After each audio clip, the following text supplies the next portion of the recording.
So high guys, नमस्ते। आज चाहिँ म बागडोग्रा गएको होइन, दादाको घरमा होइन। यो चाहिँ बाटो हो मेरो घरको अगाडिको।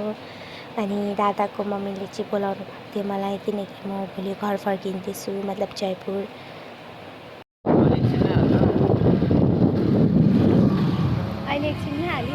अनि दादाको घर पुगेपछि दादाले चिया बनाएर दिनुभयो। दादा चिया पिउँदै हुनुहुन्छ। त्यसको बाद राति भयो होइन।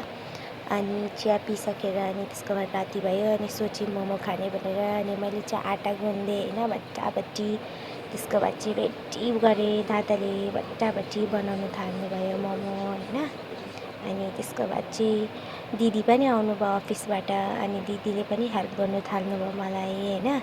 अनि मैले गुन्दै दिएँ, मतलब मैले बेल्दै दिएँ। दिदीले एक मक्टु मोमो पाक्यो भन्दैमा खानु बस्नु भयो। मस्त एकदम हुन्छ नि, अब खानु बस्नु भयो। त्यसको बाद चाहिँ मैले भट्टाभट्टी फेरि डल्लो बनाइदिएँ होइन। दादाले बनाउँदै जानुभयो।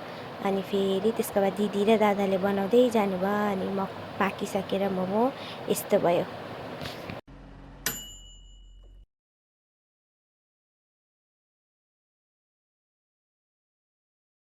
अनि दिदी अनि दादा अनि मोमो चाहिँ कस्तो भयो हेर्नुहोस् है। मोमो चाहिँ यस्तो दामी भएको थियो नि, नभन्नु, मुखभरि पानी।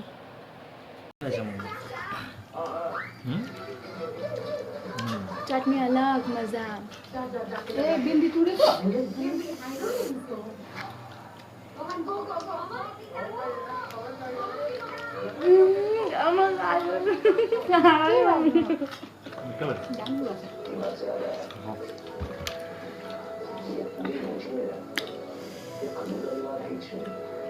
ये जो षड्यंत्र रच रही है ना, ये सब खंडे रच रही है। तीन चीज का इस्तेमाल लिक्विड के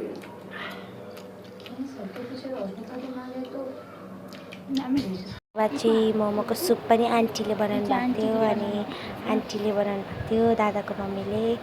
अनि बाई गाइस, आजको लागि यति नै।